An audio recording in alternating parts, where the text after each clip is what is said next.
assez ancienne, elle date de 1992, je travaillais à l'époque sur La Nef des Fous, tome 1, et Delcourt m'avait demandé de trouver un scénario pour un jeune dessinateur espagnol dont j'ai oublié le nom, et j'avais trouvé cette idée de phare, mais je ne sais plus pourquoi ni comment.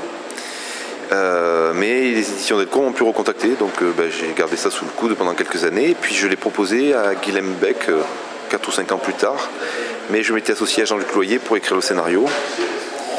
Et j'ai fini par laisser tomber cette idée-là parce qu'en fait l'histoire m'échappait, c'était plus mon histoire, c'est quelque chose que j'écrivais avec d'autres et j'étais pas encore fait pour faire ça, quoi.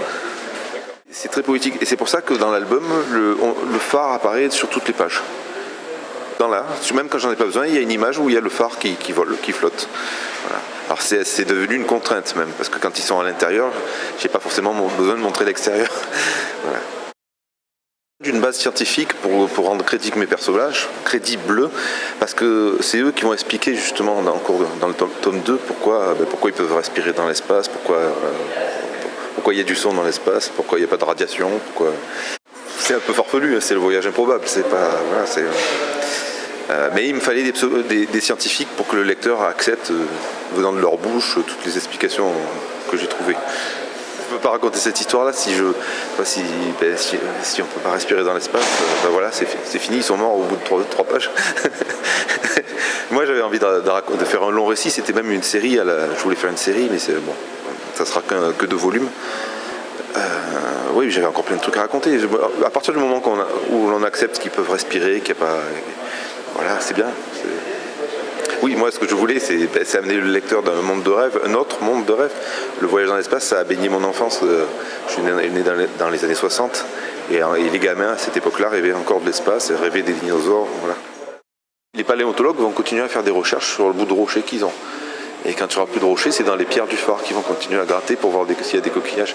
Et ils vont même continuer à se disputer à propos de je ne me rappelle plus quel truc à 2 têtes. Plésiosaure bicéphale. Voilà. Je n'avais plus le nom. Ça vient comme ça. En fait, moi, je voulais envoyer un phare dans l'espace et forcément, c'est un huis clos. Et la filiation avec La Nef des Fous, c'est ma façon d'écrire, ma façon de raconter qui veut ça. Mais c'est un peu plus réaliste que La Nef des Fous. Parce que moi, je pars du principe que dans l'espace, il n'y a rien. Il n'y a pas de martiens, il n'y a pas de trucs comme ça.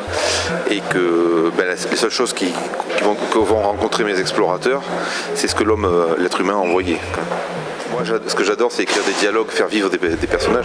Et s'ils sont trop plats, ils sont peut-être dans l'excès, là, mais c'est ça qui est intéressant en tant qu'écrivain, que narrateur, quoi. Là, j'ai mis le paquet sur les dialogues, j'essaye d'avoir un rythme fou, j'ai mélangé des séquences qui n'avaient aucun rapport, et j'ai supprimé certains dialogues pour garder juste l'essentiel. Et dès que j'ai plus rien à dire, j'envoie un élément perturbateur qui va me permettre de créer de nouvelles situations et de nouveaux dialogues, forcément. Oui, j'ai beaucoup travaillé le rythme sur ce bouquin-là. En fait, il se passe rien, on va dire. Je sais vendre mes bouquins, moi. Voilà, c'est un phare qui part dans l'espace.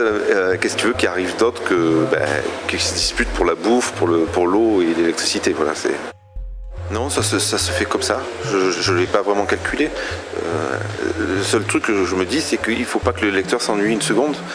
Ils sont dans un phare, ils volent. Et là, par exemple, ils viennent de quitter la zone où il y a les satellites. Et après, il n'y a plus rien jusqu'à la Lune.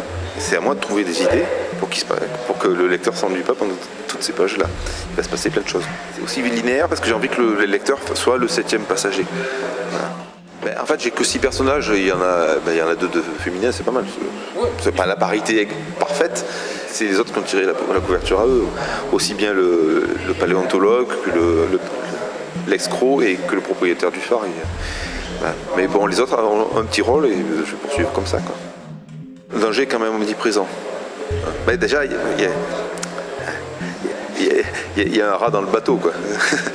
Le navire, il y a quand même un four. Bon, on sait pas ce qu'il fait là. Le méchant de l'histoire, on sait pas quel est son but.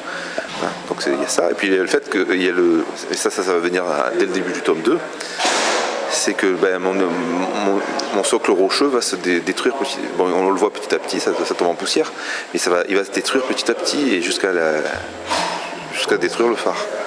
Bon, ça j'en dis trop, mais voilà. Plus du fait que les conserves de petits pois vont bientôt manquer, et que bientôt il n'y aura plus d'eau non plus.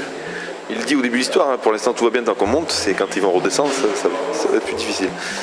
ça décrit très bien l'édifice. On voit qu'il y a un escalier qui monte jusqu'en haut où il n'y a rien, puis après il y a les appartements, et au-dessus il y a la salle de la lanterne. Là, c'est tout.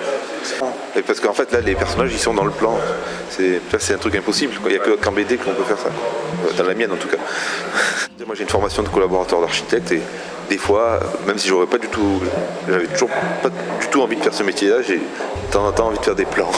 Et puis c'était pas mal, ça me permettait à moi aussi de voir comment était fait mon phare. Une fois que c'était fait, voilà, c'est pratique.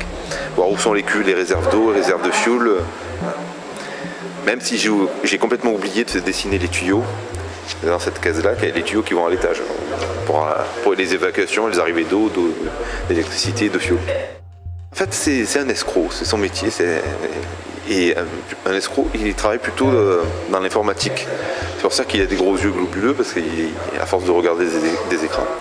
Et ça serait expliqué dans le tome 2. C'est un mec il a dû tomber sur un mail qui annonçait la découverte de ce dinosaure. Il s'est dit, je vais essayer voilà, il connaissait rien, il vient sur les fouilles, il essaye de récupérer le squelette, mais ça foire, du coup il part dans l'espace avec les autres. Il a un nom, il s'appelle Frühstück, mais Frühstück comme petit déjeuner en allemand, mais c'est jamais utilisé, les personnages ne l'appellent jamais comme ça, c'est toujours des Frühstück.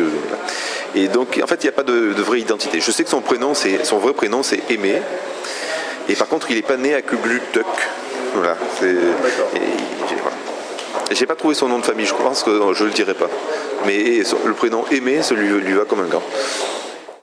Le fait que Schnaps se trompe toujours dans les prénoms, ça c'est moi. Mais de toute façon, quand le vieux dit qu'il aime pas mettre des pulls à manches longues quand il a des chemises, c'est moi aussi. Tu vois. Ils ont tous des petits morceaux de moi. Même les deux filles, c'est mon côté féminin. C'est pour ça qu'il n'y en a que 30%.